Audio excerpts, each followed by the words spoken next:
Here we go. Buying cars with low mileage. See that white car right there?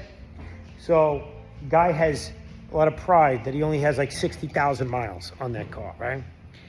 60. Oh no, I'm sorry, it just turned 70, but he bought it with 65. He put $5,000 in it, and he said, let's see, 65. He's got 5,000 miles on it. He's already put $5,000 in the car because the whole suspension fell apart, right? And now it needs a power steering pump, a power steering rack. It needs transmission service. It's leaking. It needs a bunch of other little seals done. I told him as a favor I would do it for $4,000. So this is the guy that I spoke to in the past about not buying a vehicle with low miles. Because when you buy a vehicle with low miles, you're walking directly into a vehicle that's going to be needy soon, right? What you got to do is get the vehicle with like 100,000 miles that somebody just got assed out like he did, putting $5,000 into it. So you walk into a car that needs less. You know, give me a 150,000 mile car. That poor sap has been fixing that thing up for 150,000 miles. All the work is done. What more does it need? But everybody wants to buy these low mileage cars. Oh, low mileage, it'll last longer. Yeah, right. My ass, it'll last longer. All it's going to do is cost you more to own initially. So yeah, and it's better for resale low miles because everybody's a numbers person. Everybody wants numbers, low numbers. At the end of the day, it's simple.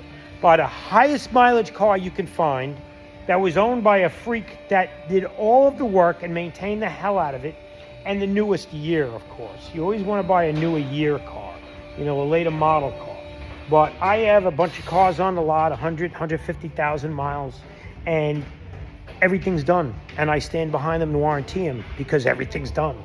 But with these cars, oh, this guy, 60,000. Here we go, another AMG E55 M113K going in the car.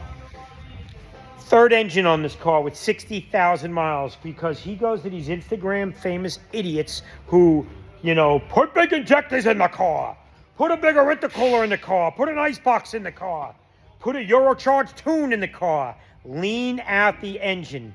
It's lean out the engine tune. Because any Eurocharge tune that's ever crossed my path is one I'm changing over to another tune because it leaned out one of the rear cylinders. Because they have to lean out the car to get that extra few horsepower to say, look what we did for the amount of money we did it for.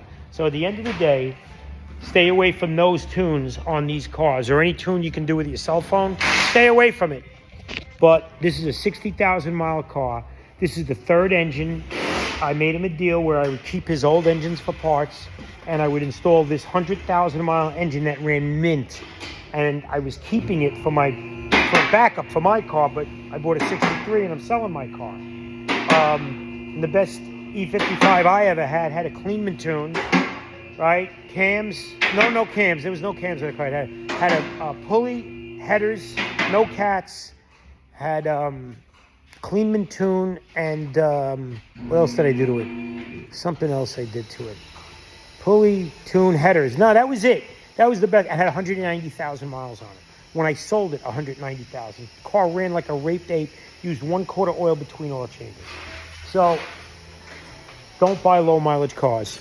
Only a dumbass buys a low mileage car because they're walking head first into pay me, bitch.